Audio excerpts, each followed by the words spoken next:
Good evening, this is James Hawk with Southwest Transit, and I'm looking forward to speaking tonight about our marketing project coming up. I'm going to introduce the team that we've selected, our vision for this project, potential strengths and weaknesses, as well as motivational theories and conflict resolution plans for this project. The team we selected, first we selected Natalie, Michael, Elizabeth, Susan, Bob, and William. Then we were informed by upper level management that we cannot have 6 people on this team. We needed to reduce it to 4. All 6 people we selected were great choices, and it was very difficult reducing it down to 4, but we had to make some cuts. The people that we decided to do without on this team is Michael and Susan. Michael was removed from the team due to his passive-aggressive nature and his tendency to leave projects incomplete. Given the time frame and the short suspense for this project, I needed somebody who projects were thorough, complete, and did not need to be reviewed or double-checked for mistakes or errors. Furthermore, his passive-aggressive nature sometimes does not do well in a team environment. It builds resentment and creates conflict. Susan is a young lady who I really wanted on this project, but given that the quality of her work sometimes is lacking due to her flightiness a little bit, I could not justify keeping her on the team and risking incomplete projects or poor quality work. However, Susan was very, very difficult to remove from the team because she has a great attitude, she's new to the company, and this kind of exposure to a high-level project with high stakes would be absolutely invaluable to her and as well as the company, I feel, if she decides to stay with us. Very, very difficult to cut her out, but I felt like it was best for the team. Wish we could have kept her along. So the existing team, Bob. We know Bob, he's been with the company from the beginning. He's a wealth of experience, he's very eager, gives direct feedback, and that's exactly what we need in this time. Some people might think he's a little rough around the edges, but I need that direct, honest candor to make this project seamless. Natalie, she's an excellent communicator, natural leader. She's a team player. Her work is of the highest quality. Sometimes she's a little bit introverted and gets overwhelmed in the team environment. However, she has previous success on teams, and I know she's going to do well, and she's great at what she does. Elizabeth, in my mind, will arise as the team leader. I'm going to let the dynamics take place instead of appointing a team leader. I believe Elizabeth will rise to the top. She's got great problem-solving skills. She has a great attitude. She's very diplomatic, and she's an experienced leader. She is the all-around go-to gal. William's a great guy. He's very social, non-confrontational, a little bit what we needed to offset Bob. And we have 3 strong personalities. I wanted a 4th, less confrontational personality, but who's also a subject matter expert and is also very well invested in the company as much as Bob, Elizabeth, Natalie are.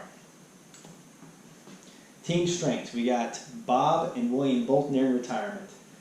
They have proven themselves over and over for this company. They are dedicated, invested, and they want to see the success as well as Natalie and Elizabeth. All members are very experienced and knowledgeable in their jobs and invested in the company's success. These are the cream of the crop, best of the best in their respective fields and their areas of expertise, and I know that they're going to put a strong product together, especially in that short suspense time frame.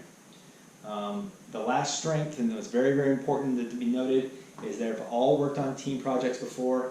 They're very experienced with teams. They know the dynamics, and it should be a relatively seamless process to establish this team. Weaknesses. Some members are nearing retirement. This potentially could cause lack of motivation. Senioritis, so to speak, at the end of their careers, they might want to coast out. I don't think that's the case, but that's a potential weakness to be cognizant of. Because everyone on this team is such subject matter experts and have experienced such successes in their own areas, I am concerned that they might feel that their own way is the only way to conduct business, which is not good for the team environment. However, I'm sure they could overcome this, but it is a potential weakness in our plan. And then finally, the high-stress situation may be detrimental to motivation. We'll speak about the motivation piece a little bit later on, but because it's such high stakes and in such a short time frame, the stress could get to them. The entire company of our stakeholders Obviously, the organization depends on this. We need to improve our business. The marketing team, I have a lot invested as well. We the ones under the gun. We know that they could do it, but they are definitely stakeholders in this. And then finally, the employees who face potential layoff are going to be watching from the sidelines as this team progresses and really hoping that they could produce a marketing plan that puts us back on the map, gets our new jet unveiled, and gets people excited to travel with us again. As a management, for me, conscious management is going to be key. I'm going to handle this team with empathy and coaching. I'm going to provide them what they need and then realize that they're under stress and then be a coach and a helper in this project. The vision is to create the new marketing plan and win business back. We're going to introduce our new Boeing 747 to the general public, and then we're also going to motivate the employees, despite the hard times that the company's having with the hours and inexperienced personnel. We're going to be okay, and we're going to come out on the other side of this much stronger. Self-efficacy theory, the Hesberg two-factor theory, and reinforcement theory are going to be used. The self-efficacy, I'm going to be there to make sure that the members of this team have confidence in themselves and believe that they can accomplish the project, be successful, and despite the magnitude of it, they're going to be successful.